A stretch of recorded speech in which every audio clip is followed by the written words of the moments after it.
Wisdom Exchange, Episode 6 of Mr. Fixit, the Oak Tree. Hello, friends, and welcome back to the Wisdom Exchange. I'm Bruce Sheet, your host. Have you ever noticed that life has a sense of timing?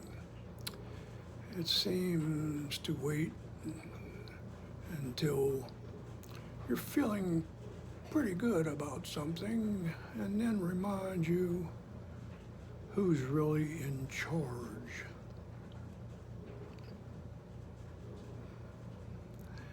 After the riding mower caught fire in the last episode, I figured my luck might be turning. The insurance company replaced my Sears mower with a John Deere. Now that there was an upgrade. I was back in business, and for the first time in quite a while, I felt as though I were getting ahead. I had been spending weeks replacing the windows on sidings on one side of my house, putting up new vinyl siding. It wasn't easy. Old houses, anything to do with them really is. Nothing is square. Nothing is level. Nothing fits the way it should. But little by little, the house was starting to look the way Kathy and I had imagined it all those years ago when we drove past and dreamt about owning it.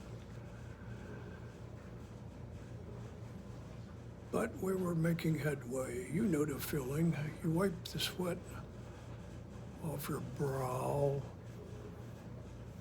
fold your arms and think, that turned out pretty nice. A good feeling. But Mother Nature had different ideas. That evening, the weather called for strong winds. Living in western Pennsylvania, we didn't think much about strong winds. They were part of the environment. They weren't exactly newsworthy. During the night, though, those winds became vicious. Around 4 o'clock in the morning, my wife and I were jolted awake by a crash that shook the entire house. Not a little bump, not a branch hitting the roof.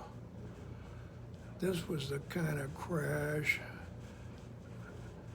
that you know is going to cause trouble. I looked at Kathy, she looked at me. Neither one of us said a word. We didn't have to. We knew we were in deep caca. We knew we weren't going back to sleep. Finally, when dawn arrived, I stepped outside to see what had transpired, and there it was. Our neighbor's massive old oak tree had snapped near the base, fallen onto the side of our house where the new windows and siding had just been completed. I stood there and looked around after all those hours of cutting, measuring, the work.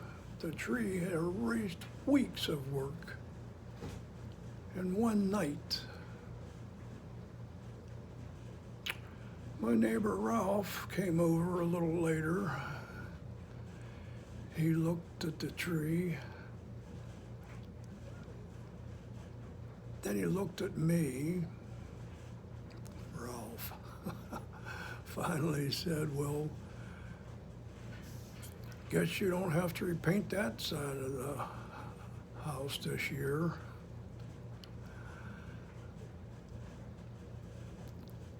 I couldn't help it. I laughed. That's all you can do. When life comes at you hard, you either laugh or you let it beat you down. Then came the phone calls to the insurance company. That's when I heard a phrase I had never heard before. They described it as an act of God.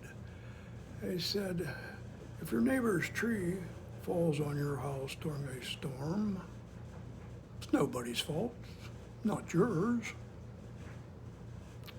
not the neighbor's, certainly not the insurance company's. As far as I was concerned, it turned out to be my problem. So my friends and I picked up our chainsaws, started cutting, and we began again. You know, looking back now, I realize it wasn't just a house anymore. It was an adversary. I'll see you next week for another episode of Mr. Fixit. This has been your host, Bruce Sheets. Until then, take care of yourselves. Bye-bye.